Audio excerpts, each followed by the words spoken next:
Hi, everyone. My name is Jang. I am a volunteer with Statistics Without Borders. Uh, so some information about me first. I am a PhD student at the University of Toronto. Broadly speaking, my research focuses on operations management of service systems with applications with healthcare systems. Today, we will be going through the part two of the machine learning lesson series. I have the link to the part one of the series at the end of this lesson. So if you haven't already done so, I encourage you to watch part one first. This lesson is part of the larger biostatistics module. So let me briefly comment on the overall structure of this lesson. We will begin with a specific but widely used machine learning model called CART. CART stands for Classification and Regression Tree. As we go through the workings of this model, we will also learn about various fundamental concepts in machine learning, such as overfitting, hyperparameter tuning, cross-validation, and so on, all of which are essential concepts for any machine learning scientist. Then we will learn about the more advanced methods, including random forest and what we call boosting methods. Throughout this lesson, we will have a running example based on a real-world data set to illustrate how these models work.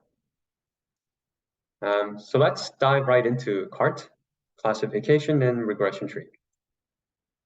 So what exactly is CART? Simply put, CART is a tree-based predictive model that makes predictions by splitting on features. We will use this term feature to stay consistent with part one of the machine learning lesson. As a recap, a feature is what a model uses to actually generate a prediction. Other commonly used terms include independent variables or predictors. So what exactly is a split? A split is nothing but an if-else statement. It's a logical rule that allows us to narrow down to a smaller part of a feature space. So let's look at a synthetic example below. Here we begin with 100 data points, and one of the features is age. The split here examines whether the person of interest is 18 years or older. If so, then we move to the left node, and a node here is also a technical term used when we talk about cards. But otherwise, we move to the right node. You can see that by splitting on age, each node now has a smaller portion of the data set. On the left, we have 70%. On the right, we have 30%.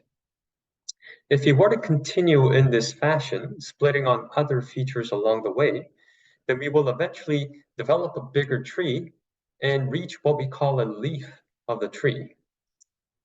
Now, a leaf may contain a single data point, 5 data points or 10, or really whatever you define. So the definition of the leaf is up to us, and depending on our choice, the performance of CART will vary. So clearly, we would like to make a choice that maximizes performance. Now, this is formally called hyperparameter tuning, which we will talk more about in greater detail later on. The running data set we will use throughout this lesson is called the PIMA Indians dataset, diabetes dataset. The goal of our task with this dataset is to classify whether or not a patient has diabetes. Now, because there are only two choices, this is called a binary classification task. So some background info on this dataset. The dataset is a collection of females who are 20 years or older of the Pima Indians heritage. And this data set contains the following features that we can use for prediction. So first, we have a set of medical features such as glucose concentration, blood pressure, skin thickness, etc. We have the age of the person, body mass index, and so on. In the end, we have 8 features in total. So let's visualize the classification task a bit more intuitively. Suppose a person has the following values for each of the 8 features. We will feed this information to the machine learning model, which then outputs its best guess at whether or not the person is diabetic. Of course, the machine learning model in this lesson, we will consider a CART model. As with any data set, it's a good idea to first do some basic explanatory data analysis, or EDA for short. So let's import the data using the read.csv function in R.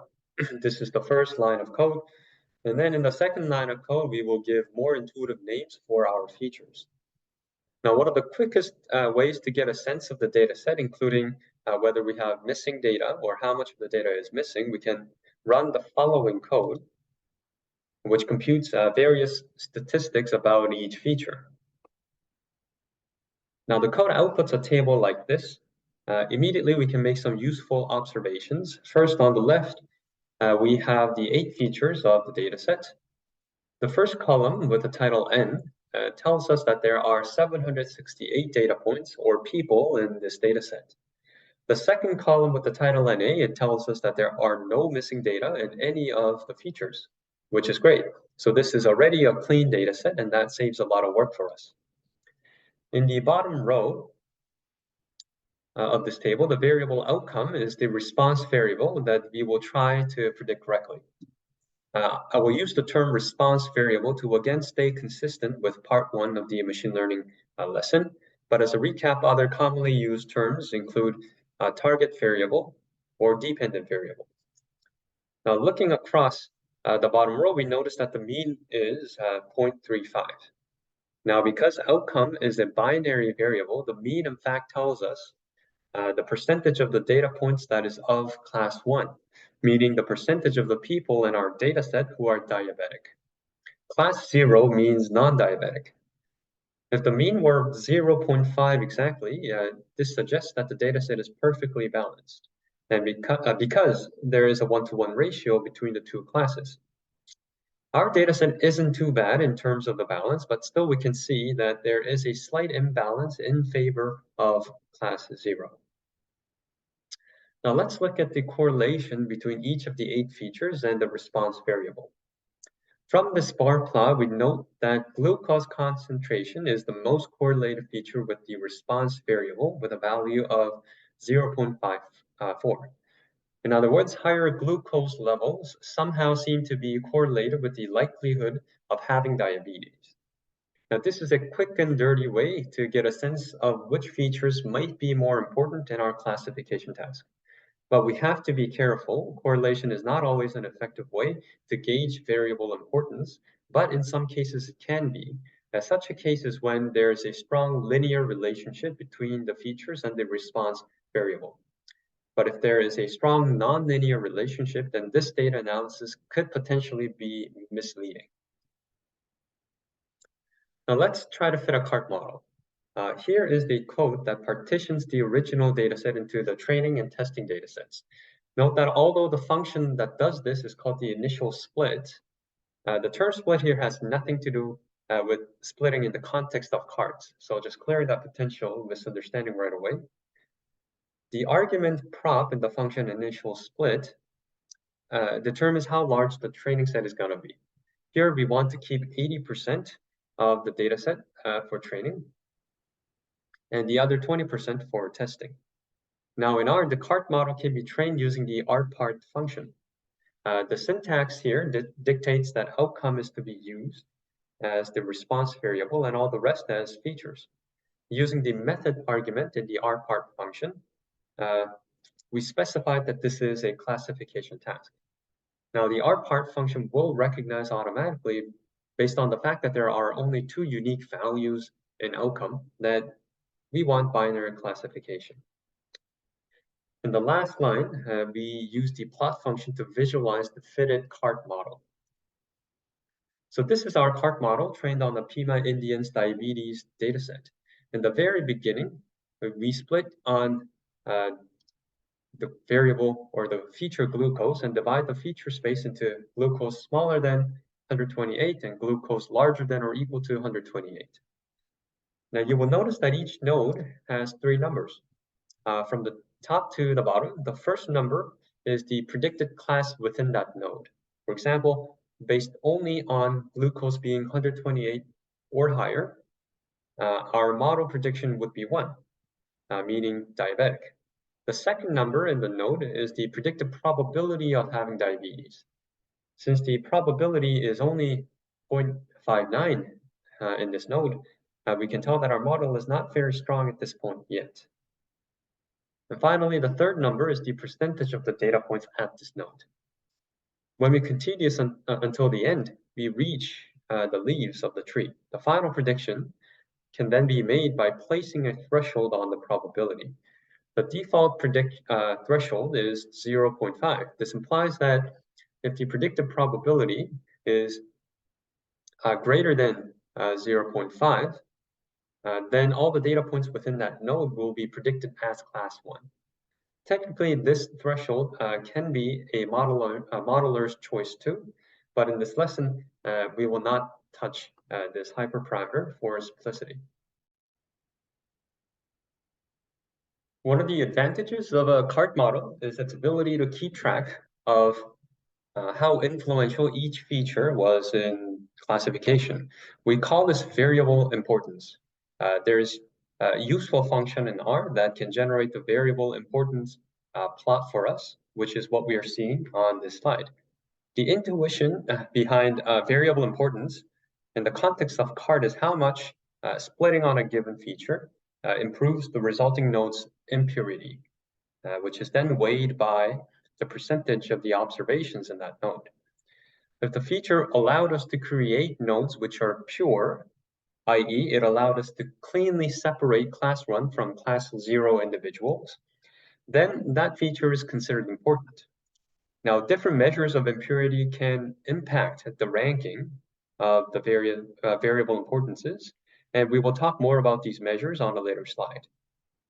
The units on variable importance are typically relative among the features instead of being absolute measures with a fixed unit. Now, as we already guessed from the correlation plot earlier, this matches our initial intuition that glucose is the most significant for making correct predictions. In general, it's a good strategy to be in touch with these kinds of intuitions as you're doing machine learning to make a sense of whether you're doing a correct job. So if something is counterintuitive, though, that could also be very good since it might lead us to new and surprising insights. Let's try to understand a model's performance. So in these plots, the top left corner tells us the number of class 9 data points that we correctly predicted as class 0. In this case, 365 of them. So of course, the higher, the better in general. In the bottom left corner, we have the number of class 1 data points that we correctly predicted as class 1. In this case, 158. Binary accuracy is obtained by summing up these two numbers and dividing it by the total number of data points, which is 768. We can now compare the training and testing performances. The training binary accuracy is 83% on the left, while the testing binary accuracy is 75% on the right. 83% is not bad, not bad at all, but we note that the testing performance is much lower. Sometimes this is unavoidable. We are obviously going to do better on the data set that we were trained on. But when the gap is too large, this is what we call overfitting. As I said, if the gap between the training and testing performances are too large, we should suspect overfitting. An overfit model has poor generalization. It does not do well on data points that it hasn't seen before. And we can correct this by performing what's called hyperparameter tuning, which is formally done through a systematic procedure called k-fold cross-validation. So we break down the name. Hyperparameter refers to any one of the arguments that we can specify in the R-part function. And tuning means that we are searching for the combination of values to improve generalization and therefore close the gap between the training and testing performances. Another good term to know in machine learning is regularization, which also prevents overfitting. The first hyperparameter that we will examine for CART is max depth. CART stops splitting when the depth of the tree reaches some specified maximum depth. Smaller values typically mean that the tree is smaller, which makes it less likely to overfit. But if too small, this tree will have a very weak performance, even on the training set. When a model performs poorly on average, then we say that it has high bias. And bias is also a good term to know in machine learning too. In contrast, larger values of maximum depth allow the tree to grow larger, and it will perform better than a tree that's too small. But if too large, it is too complex and it ends up overfitting. An overfit model is very sensitive to different data sets. So then we say that it has a high variance. And this is another good term to know in machine learning. So hyperparameter tuning at the end of the day is about achieving a good bias variance trade-off. And there are other hyperparameters such as min split or min bucket and R parts, but they're all similar in that they all control the size of the tree. So let me clarify more visually. On the left, we have a tree which is overfitting. The lines are the boundaries that are used for classification. So they are separating class 0 data points from class 1 data points, which have different colors on the plots, as you can see. We can tell that the model on the left is overfitting because it creates a very complex boundary only to classify one point correctly. And I've indicated them in the red circles. So sometimes you have a data point of a different class in the midst of other data points, all of the same class, but here we're creating very weirdly shaped boundary that are attempting to catch all of these noises perfectly. On the other hand, a more regularized model, such as the one on the right, has a less complex boundary, which will perform better on previously unseen data sets. Another hyperparameter is about how to split on a given feature. For instance, if a feature varies between 10 and 0, let's say, do I split at 5 or 3 or 7? How you split on a given feature will affect the model's performance. So we need a good measure of the quality of a split in a cart. This measure also determines the variable importance ranking that we saw earlier. Ideally, each split should produce pure nodes. In other words, we want to perfectly separate diabetic from non-diabetic people. And one very popular and often the default choice is the Gini index. Impurity of a node is calculated based on the relative frequencies of each class in the node. To understand CART fully, let's try to dig into the formula for the Gini index. The Gini index is denoted by capital G, and for binary classification, its formula can be simplified as follows. In this formula, I is the index for a node. Pi is the percentage of class 1 data points in the node. So 1 minus Pi must mean the percentage of class 0 data points in the same node. The best case scenario is when Pi is equal to 1, or 1 minus Pi is equal to 1. So let's say Pi is equal to 1. It means in the given node, 100% of the data points corresponds to class 1. Then, if you look at the formula, we have 1 minus 1 squared, and then minus 0. So Gi is equal to 0. So a perfectly pure node has a Gini index of 0. An impure node is when you have an equal ratio of class 1 and class 0 data points in the node, because this means we haven't separated the two classes at all. Then, according to the formula, we have 1 minus 0.5 squared minus another 0.5 squared, which results in Gi equal to 0.5. So a perfectly impure node has a Gini index of 0.5. Another popular measure of impurity is the entropy measure, which originates from thermodynamics. Entropy uses a different formula than the Gini index, which involves the use of the log function. Another main difference between the Gini index and the entropy measure is that entropy is bounded between 0 and 1, 0 representing a perfectly pure node and 1 representing a perfectly impure node, instead of being bounded between 0 and 0.5, as it is the case for the Gini index. But many people prefer to use the Gini index because it's faster to compute. And it's faster precisely because it doesn't have the log function. But I want to leave this slide with this statement from one of the most well-known data science textbooks. The truth is, most of the time, it does not make a big difference. They lead to similar trees. Gini impurity, as I said, is slightly faster to compute, so it's a good default.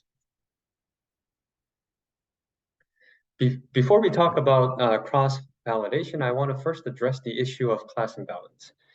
In our exploratory data analysis, we saw that there were fewer class 1 data points than class 0 data points. So why does this matter at all? If we don't do anything about it, then our model is naturally trained more towards predicting class 0 data points better than it predicts class 1 data points. This can be problematic depending on the application, but in our application, it is problematic. Remember that we want a model which is good at predicting whether a person has diabetes. If our model falsely predicts that a person doesn't have diabetes because it is more trained to predict class 0, but the person actually has diabetes, the consequences can be critical in reality. So we must do something to make our model predict class 1 better, hopefully without affecting its performance on class 0 too much. A simple way to do this is to assign greater weights to the minority class. In our case, that's class 1, so that when the model classifies class 1 data points wrong, its contribution to cost is higher. So we naturally nudge the model to focus just as much on class 1 as it does in class 0. In R, we can do this using the following code. In the third line, notice that if outcome is equal to 0, we are giving it a weight of 0.35, which was the ratio of class 1 data points in our data set. If the data point is class 1, it receives a weight of 0.65. So this is how we balance the two classes. There are other ways to address class imbalance. Here I presented the simplest way, but other approaches include randomly oversampling the minority class or undersampling the majority class. In these methods, you randomly duplicate data points so that the ratio of both classes become equal. Now let's look at binary accuracies one more time. Notice that I'm showing the previous test performance on the left and the test performance after addressing class imbalance on the right. So unlike before, we're not comparing training and test performances, but we're comparing two test performances. The first observation we can make right away is that the test binary accuracy is essentially the same. Before we have 75%. Now, after addressing class imbalance, we have 74%. So we did not compromise the test performance by addressing the class imbalance. But let's look more closely at the plots. Before we got, and for clarity, let me illustrate using the annotate feature. Before, we only got 30 class 1 data points correctly, but now, after addressing class imbalance, we got 37 of them correctly. Before, we got 24 class 1 data points wrong, but now we got only 17 wrong. So overall, we essentially traded off performance with class 0 for improving our performance with class 1. So our model became better at detecting diabetes without making any sacrifice in the overall accuracy, which is great. But we can't be sure yet. After all, our evaluation was done on a single test set. Remember that we partitioned the original data set into 80% training and 20% test in the very beginning. But we can't rely on a single test set to make conclusions because it can be misleading in reality. Additionally, we still need a systematic procedure to tune our hyperparameters. This is where k-fold cross-validation comes in. The solution is to generate multiple test data sets and validate our selection using all of them. So let me illustrate how 5-fold cross-validation works using a more visual approach. The K in K-fold cross-validation refers to the number of partitions we want to make. In this example, we want 5. Suppose we are in iteration number 1. Folds 1 to 4 are called the training set, and fold 5 is the validation set. Notice that in cross-validation, we don't use the term test set, but validation set. We train our model on folds 1 to 4 and see how our model does on fold 5, which it was not trained on. We repeat and move on to fold number 4. Folds 1, 2, 3, and 5 are now our training set, and our model's performance is recorded for fold 4. We repeat again and move on to fold 3. Folds 1, 2, 4, and 5 are now our training set, and our model's performance is recorded for fold 3. In this way, every fold gets a turn in being the validation set. Since this is 5-fold cross-validation, we will have 5 validation performances in the end. A common approach is to synthesize them is to simply average them. So that's, in a nutshell, how K-fold cross-validation works. Recall that the reason we do cross-validation is, number 1, avoid using a single test set or single data set or partition to make any conclusions on anything. And number 2, tune our hyperparameters more systematically. Let's see how to implement K-fold cross-validation in R.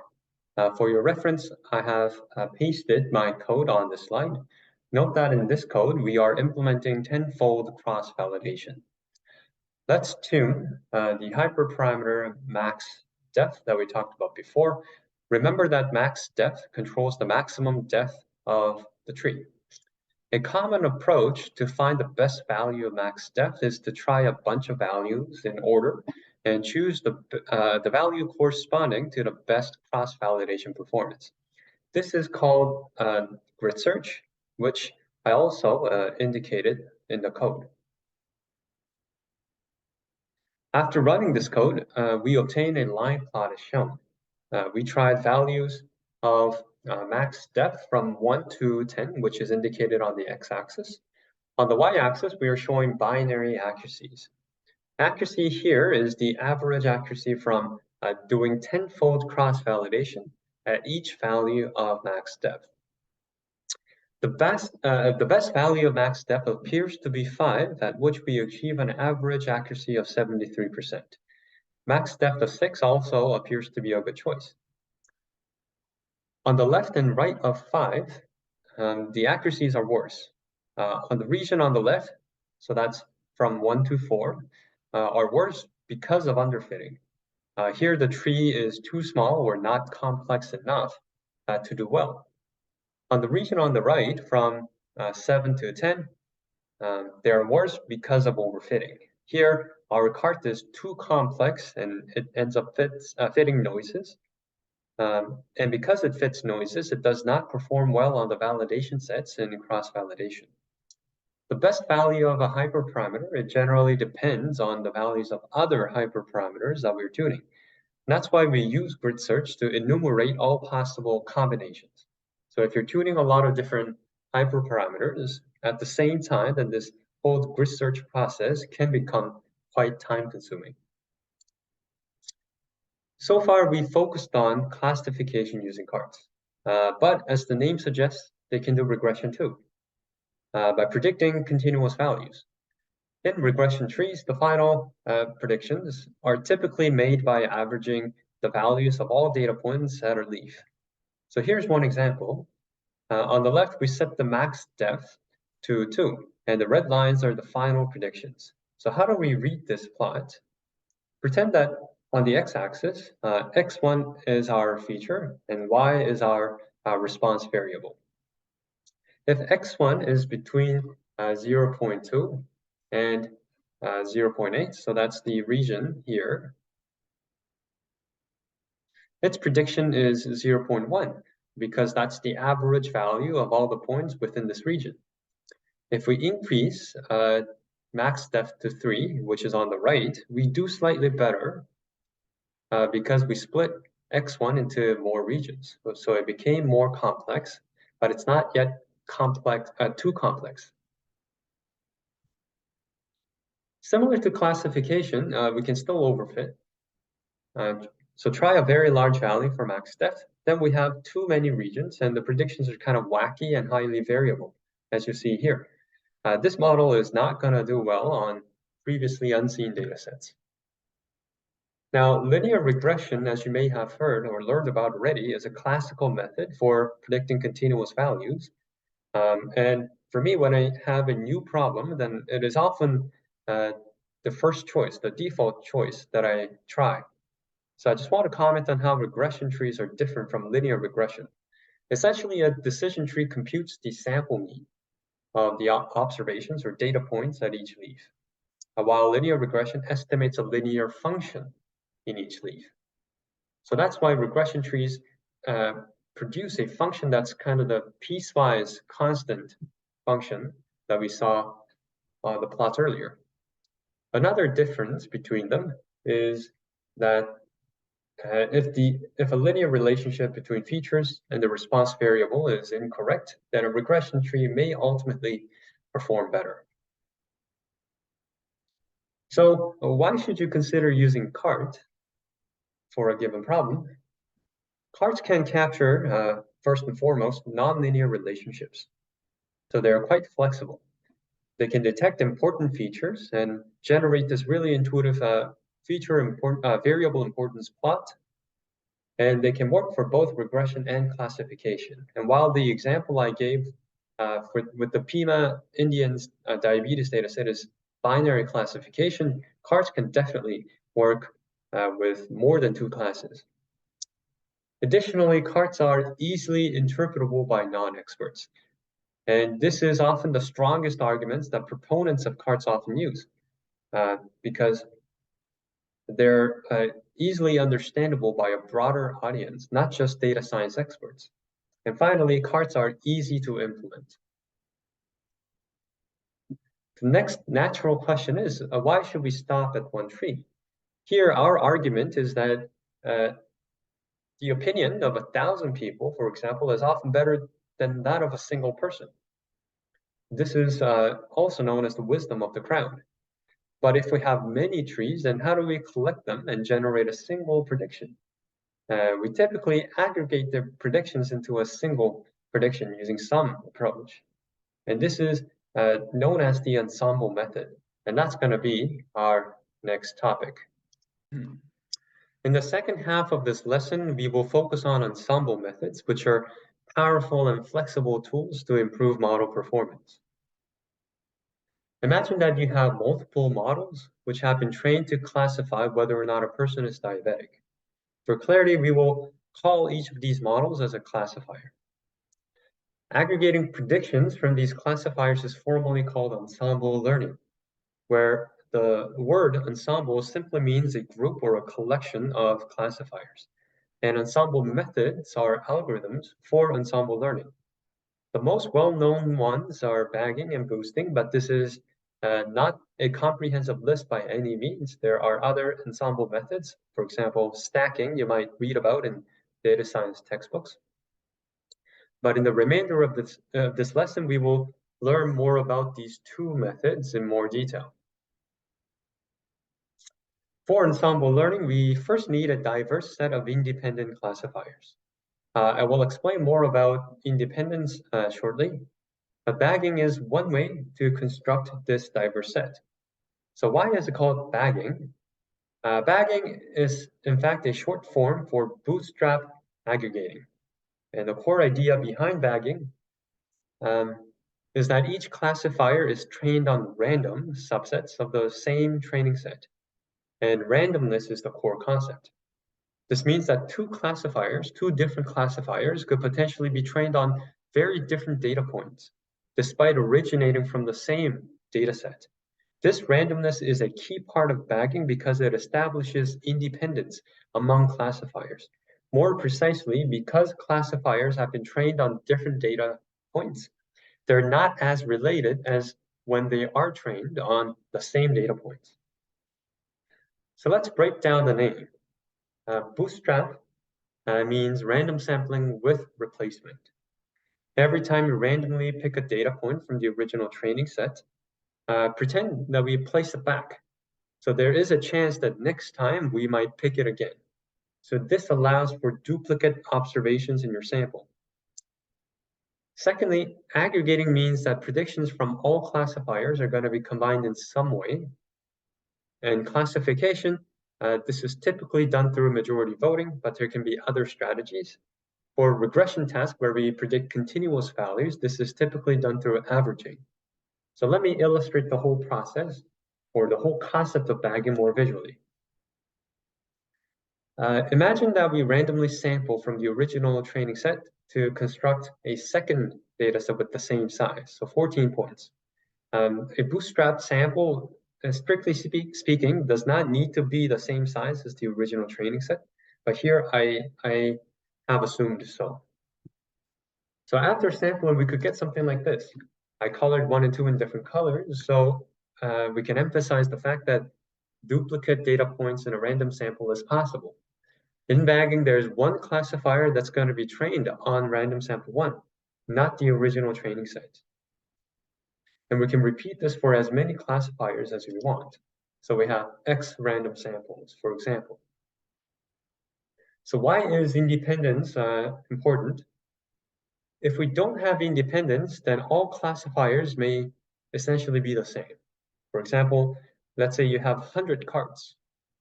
If they have the same hyperparameters, and if they are trained on the exact same data set, then aggregating 100 of the same classifiers will never improve model performance.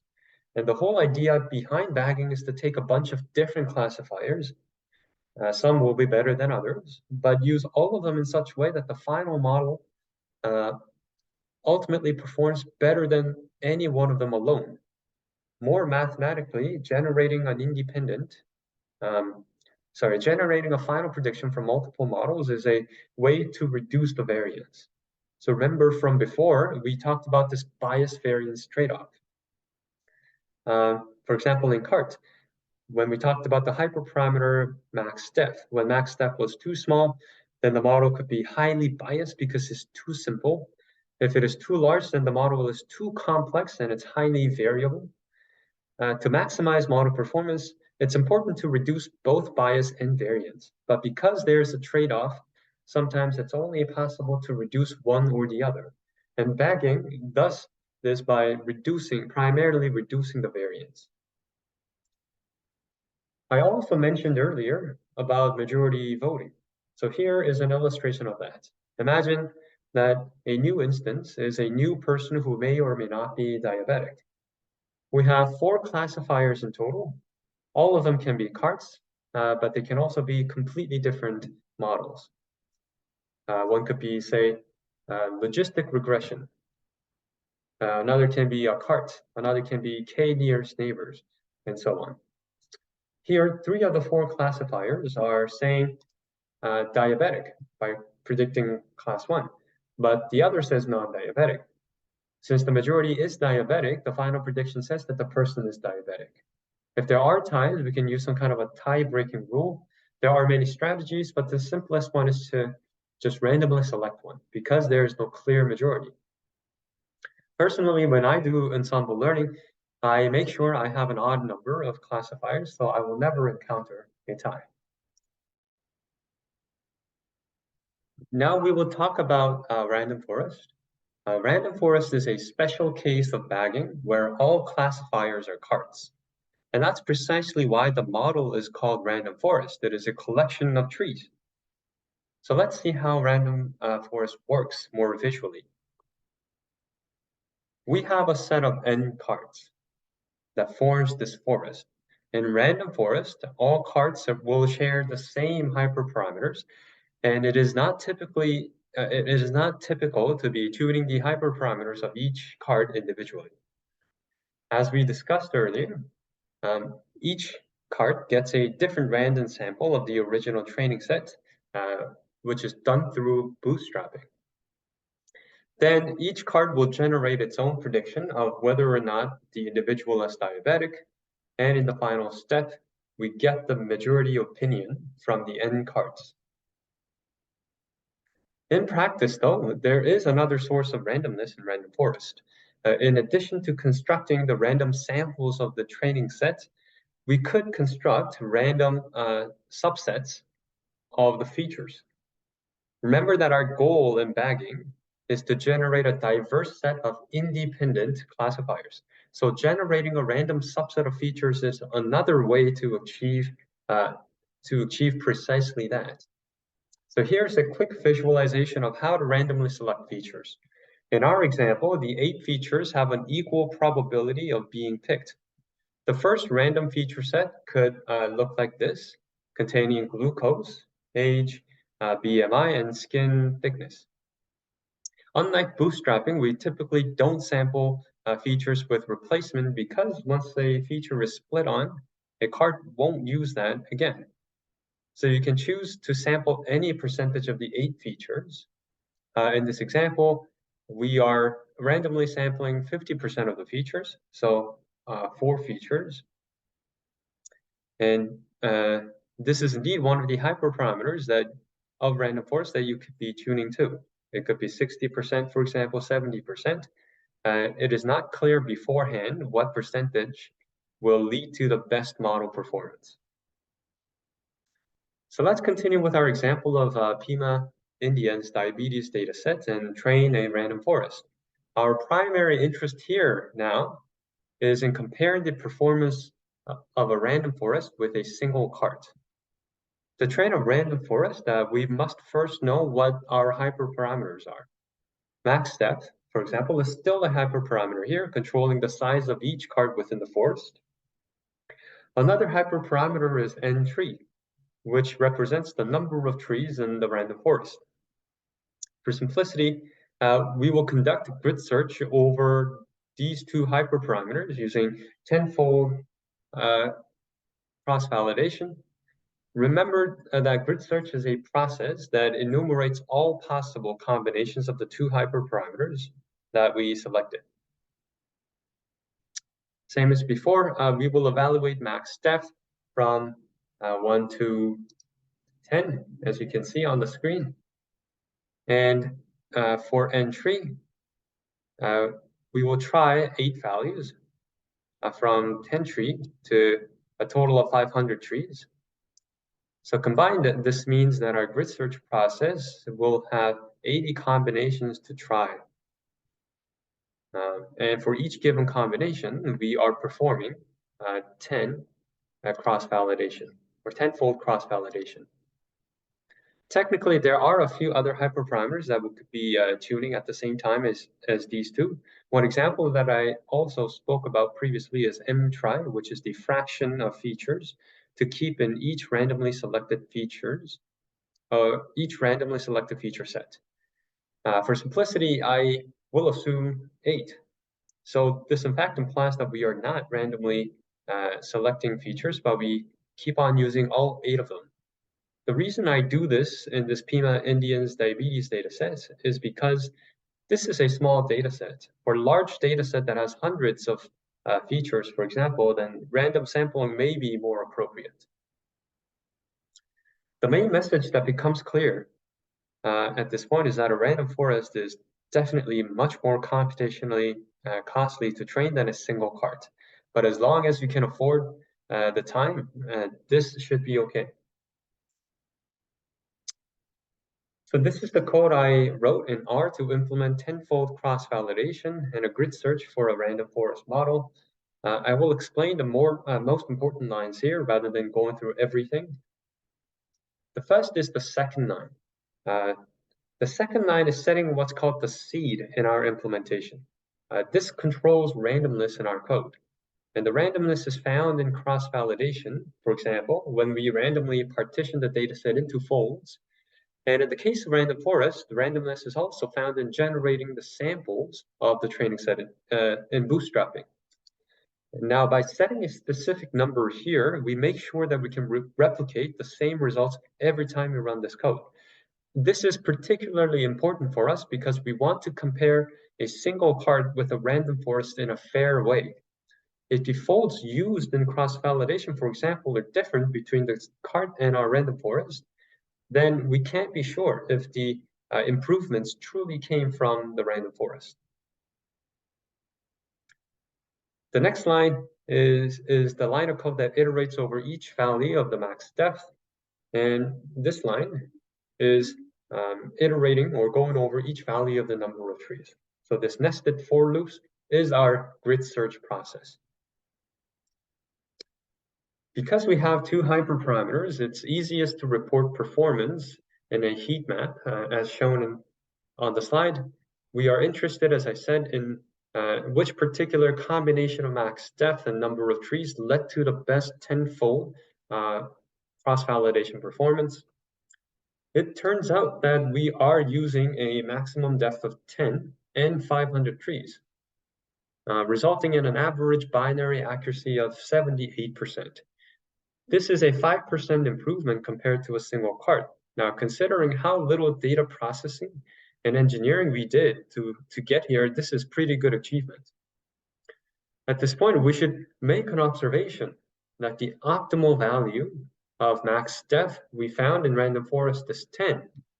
But if you remember, when we trained a single cart, the best value of max depth was actually 5. So our rationale for saying that the maximum depth for training a single cart was 5 was because if the maximum depth were 10, it was actually too large for a single cart and it led to overfitting. So I am bringing this plot back from before, where at 10, the average accuracy is clearly much worse than what we will get at the maximum depth of 5. So how can it be optimal for random forest? Or where does this difference really come from? So for the last time, it connects back to this really fundamental concept in machine learning called bias variance trade-off. So why is it larger for random forest? Random sampling of the data set, or one explanation could be that random sampling makes each classifier or each cart more biased. So at the maximum depth of 10, we may no longer have that much overfitting. But in my opinion, most importantly, the real reason is by constructing independent carts and by aggregating them, we are reducing the variance.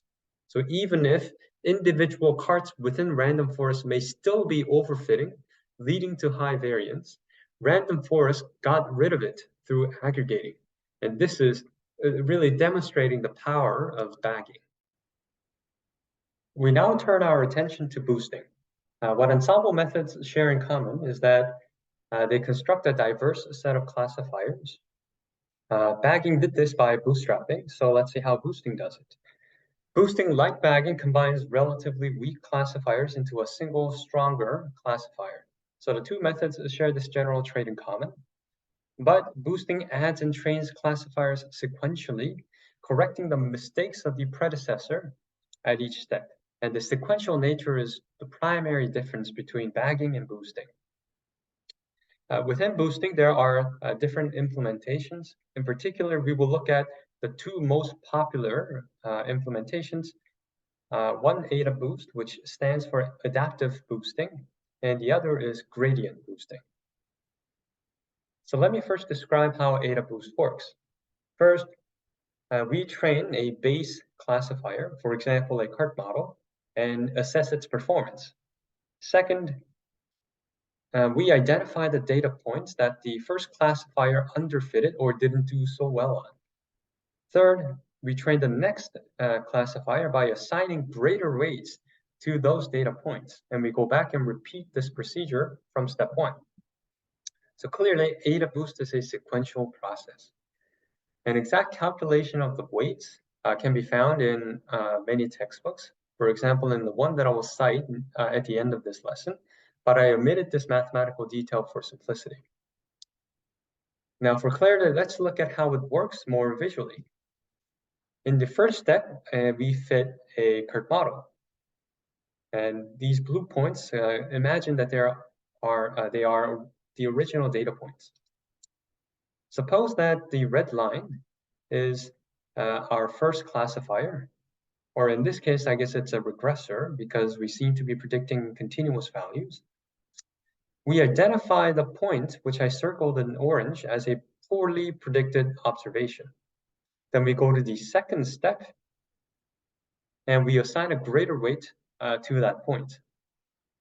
We fit a second CART model to the new training data set. Here, although I'm saying a new data set, it's really the same training set, but just with different weights assigned to different data points. We now assess the performance of the second CART and identify a new set of data points that are underfit. For example, the set of points in the orange circle.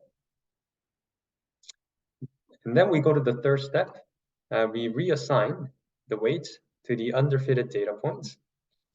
And we fit another CART model by with using the reassigned weights. And this process just repeats. I think one thing to note here is that the very first data point that we were underfitting in the very first step is now not as underfit. So if you compare the regressor here versus the one here, you can see that this point in green is closer to the red curve. So we can see that our model is indeed improving in a sequential way. Aggregation in AdaBoost is typically done by assigning different weights to the classifiers. Clearly, the early classifiers, for example, the very first one, are not clearly not as strong, so they do receive less weight. But we don't want to give it zero weight, because if we give the entire weight to the latest CART model, then there's a higher risk of overfitting. So this type of aggregation is also known as weighted majority voting, or weighted average. To further differentiate AdaBoost and random forest, we can note that a hyperparameter that is only available in AdaBoost is the learning rate. This controls the rate at which the weights are updated at each step. So here are two examples to illustrate the effect of the learning rate. On the left, we use a learning rate of 1. The boundary can be thought of as a trained classifier. You can see that by the fourth step, it is already pretty good. But in the fifth step, it becomes pretty bad. This suggests that perhaps a smaller learning rate might be better to slow things down. So on the right, we used a learning rate of 0.5. Compared to before, by the fifth iteration, the classifier is still pretty good. But smaller learning rates will generally require more computational costs because of the slower updates. Now, another difference between AdaBoost and Random Forest is that AdaBoost does not perform random sampling like Random Forest does. It samples all observations, but with non-uniform weights. In contrast, in Random Forest, we are deliberately skipping some observations from the training set.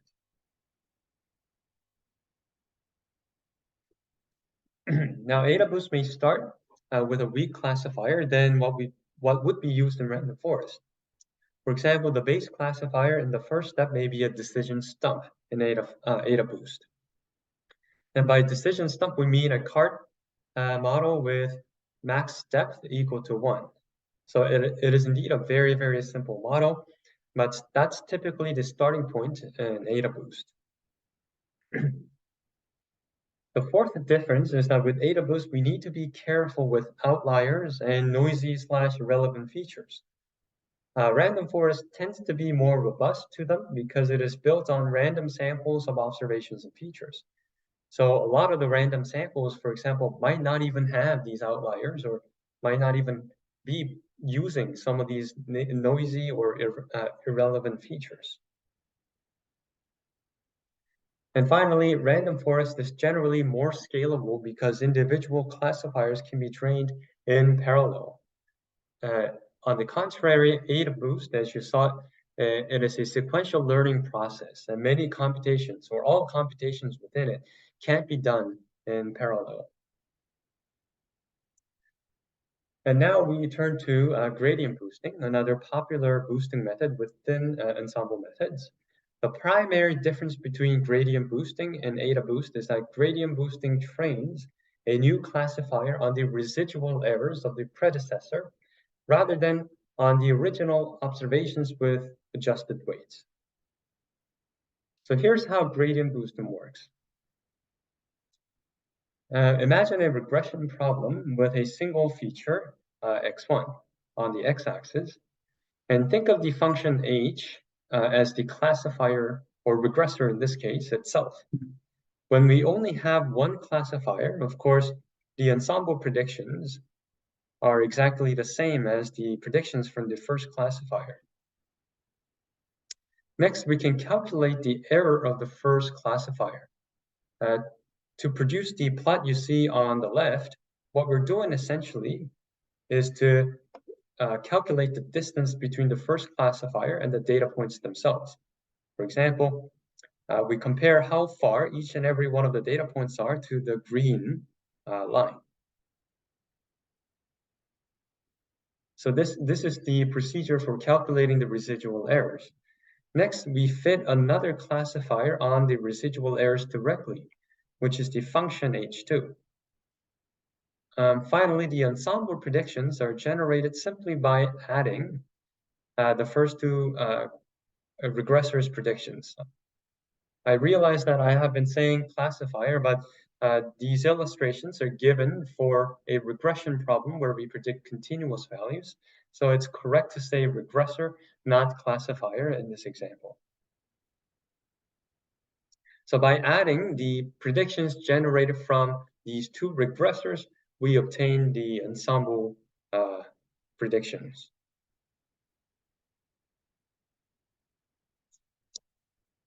And we continue this process essentially. We compute the residual errors from the combined or ensemble predictions, and we fit another regressor on the residuals directly, and the ensemble predictions are now made on the three regressors instead of two.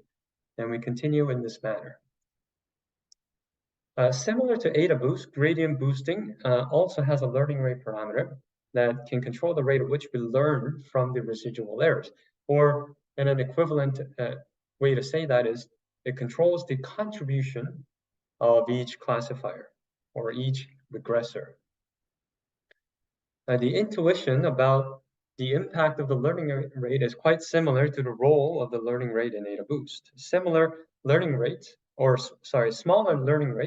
tends to need more classifiers because of the slower rate of learning, but the model tends to become better at generalizing on unseen data sets. And one way this is achieved is by making the model more robust to outliers. The model will always do poorly against the or underfit outliers. If the learning rate is large, then the model will place a great weight on outliers and compromise the performance of the model in the end on previously unseen data sets. So this kind of regularization technique is called shrinkage. Here we give two examples of gradient boosting with carts. On the left, we have a large learning rate and only 3 carts in the ensemble predictions. It currently seems to be underfitting.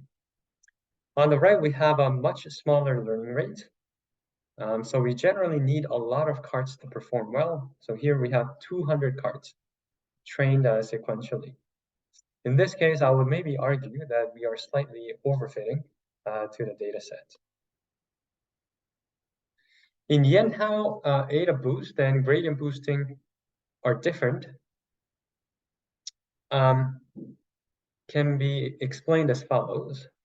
Indeed, they are fundamentally similar. For instance, they are both additive methods, meaning that classifiers are trained sequentially and then they're later combined. But there are definitely many distinctions. For example, although both methods focus on some form of residual errors, gradient boosting trains classifiers directly on the residual errors. But ADA boost trains on the original observations, but just tries to predict the errors more correctly by shifting the weights. Similarly, although both methods have a learning rate hyperparameter, in gradient boosting, It controls the contribution of each classifier, but in AdaBoost, it controls how quickly we shift weights to poorly predicted observations. But as you can see, that they do share the same fundamental principles. They simply adopt two different perspectives on how to handle data.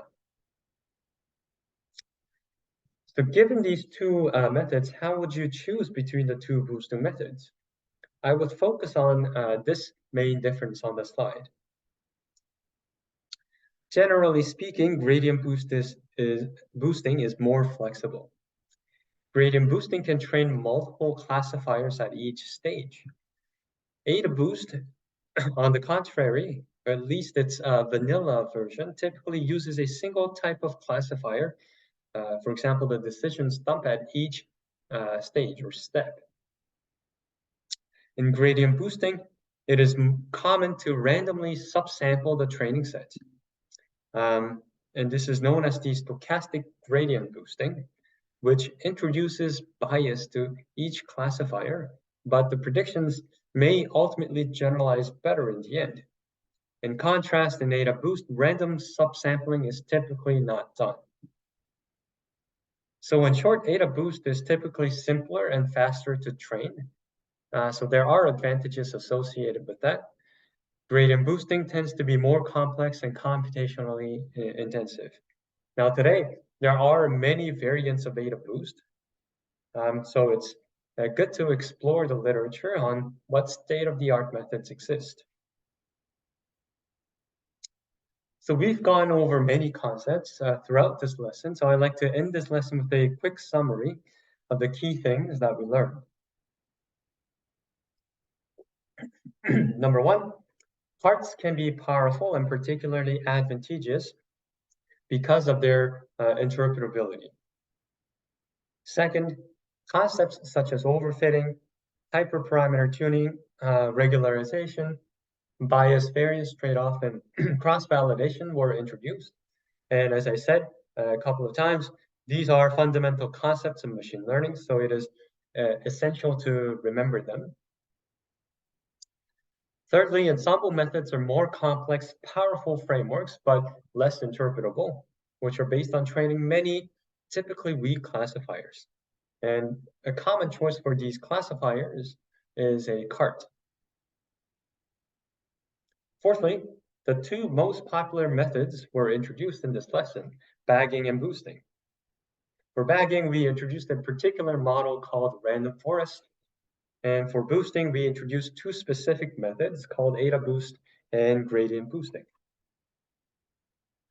And finally, it's important to remember that bagging and boosting are methods, not models themselves. In other words, there are general frameworks that can support other models like linear models, even neural networks, and so on. They're not tailored or specific in any way to carts.